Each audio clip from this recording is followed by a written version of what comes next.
Cerita pertama ini dikiram oleh Roy dari KL. Mona cerita kisah dia guna ganti nama aku iaitu Roy.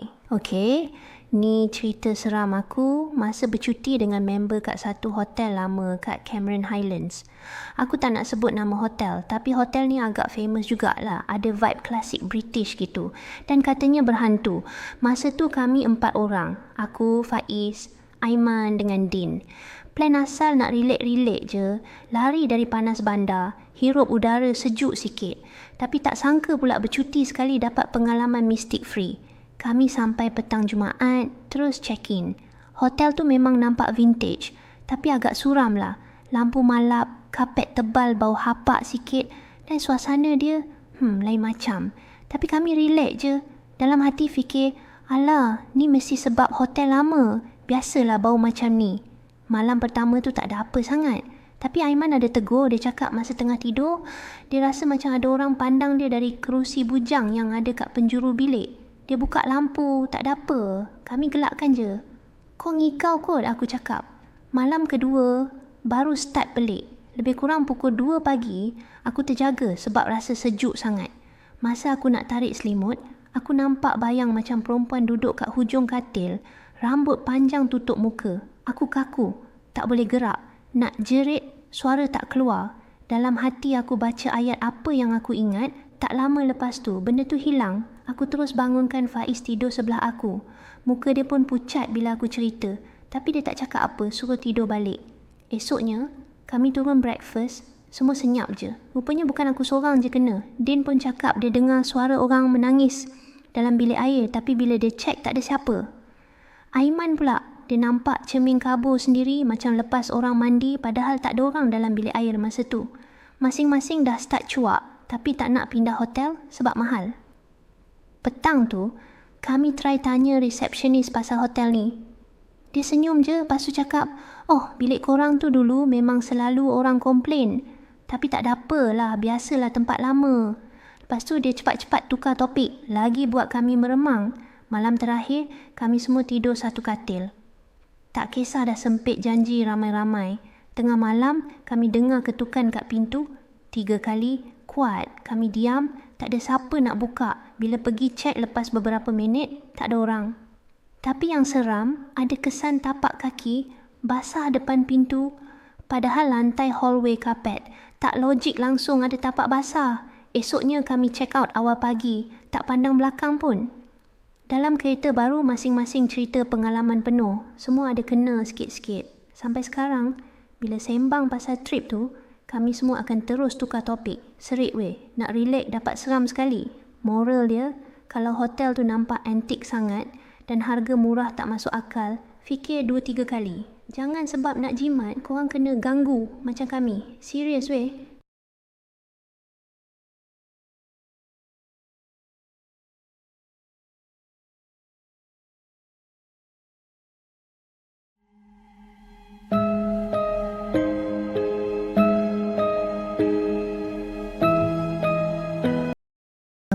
Kisah ni jadi masa Harun dengan geng member plan nak short getaway kat kawasan nature sikit, nak lari dari hiruk pikuk bandar. Jadi Amin, si tukang cari pot bass, jumpa satu chalet dekat area hutan kat Selangor. Review online semua nampak okey je, gambar pun cun. Ada sungai kecil tepi chalet, nampak tenang. Diorang pun on je lah. Sampai je dekat situ, memang tempat tu cantik. Tapi entah kenapa, hati Harun dah rasa semacam. Bangunan chalet tu nampak macam dah lama tak diselenggara. Cat dinding terkopek, tingkap ada lumut dan paling pelik, tak ada orang lain langsung kat situ. Diorang je satu-satunya grup yang check-in malam tu. Resepsionis pun macam tak mesra sangat. Dia cuma bagi kunci, senyum kelat, lepas tu belah. Chalet diorang betul-betul menghadap sungai, tapi jauh sikit dari chalet lain. Dalam dia okey, simple. Ada 2 bilik, kipas siling dan ruang tamu kecil. Tapi bau dalam tu kuat macam kayu reput campur bau hapak. Harun try buka tingkap, tapi semua dah macam rosak, ketat gila. Malam tu diorang lepak kat luar chalet sambil bakar BBQ. Angin malam memang best, tapi bila dah dekat pukul 12, suasana jadi lain macam. Bunyi hutan pun tiba-tiba senyap. Tak ada langsung bunyi cengkerik burung apa pun tak ada. Amin pun tegur, weh, sunyi semacam Lepas habis makan, diorang masuk chalet. Masa tengah nak kemas-kemas, tiba-tiba dengar bunyi orang ketuk pintu dapur. Tok, tok, tok, 3 kali. Harun pandang semua orang, semua tengah dalam ruang tamu. Tak ada siapa yang kat dapur. Bila Amin buka pintu dapur, tak ada siapa kat luar. Gelap gelita je. Malam tu, Harun tidur dalam bilik depan. Tengah-tengah malam, Harun terjaga sebab dengar bunyi tapak kaki perlahan macam orang jalan atas lantai kayu. Harun ingat Amin kot. Tapi bila tengok bilik sebelah, semua masih tidur. Harun diam je lah, malas nak tegur benda pelik. Tiba-tiba, Harun rasa tilam dia macam berombak sikit. Macam ada orang naik atas katil sebelah dia, tapi tak ada siapa. Harun pejam mata kuat-kuat, baca ayat kursi dalam hati. Lepas tu Harun rasa bahu dia macam ditepuk 2 kali, lembut. Harun terus selubung bawah selimut. Tak berani nak tengok apa-apa. Pagi esok, semua nampak macam tak cukup tidur. Amin terus mengaku dia nampak budak kecil berdiri dekat pintu bilik dia, tengah tengok dia tidur. Seorang lagi kawan cakap dia mimpi chalet tu terbakar dan dia terperangkap dalam bilik. Masa diorang nak check out, ada pakcik cleaner tengah sapu kawasan chalet. Harun sajalah borak sikit. Bila dia sebut chalet tepi sungai tu, pakcik tu terus senyap.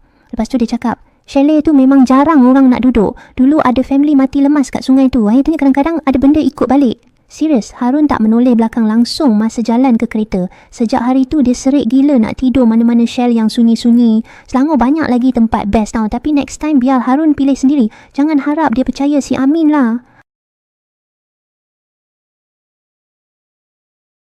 Cerita ni jadi masa Farid dengan geng office ada outstation kat Johor Bahru dalam 2 tahun lepas. Kita orang kena attend seminar 3 hari.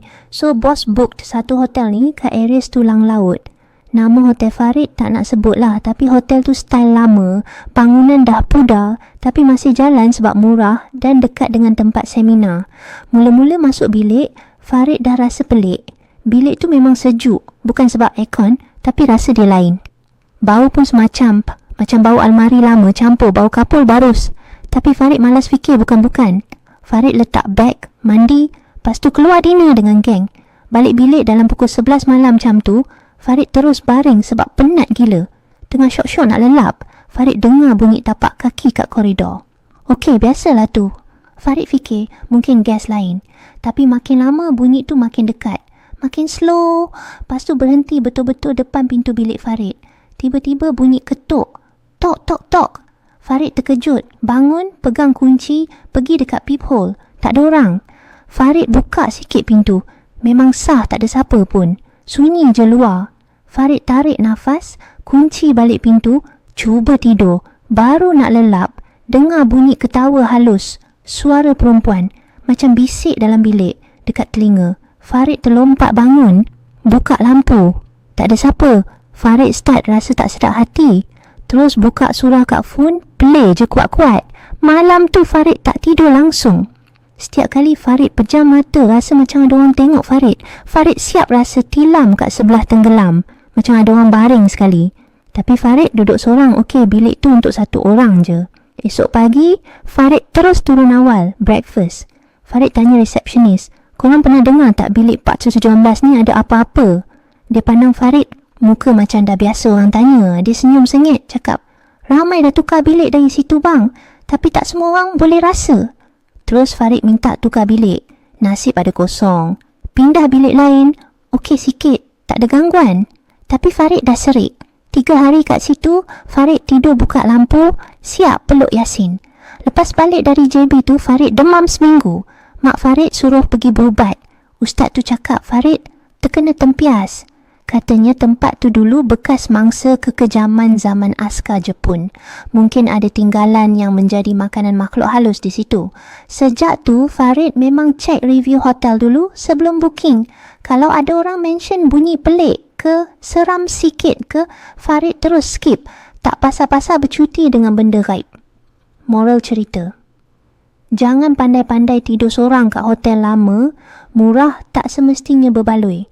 Kadang-kadang mahal sikit tu sebab dia tak join tidur sekali.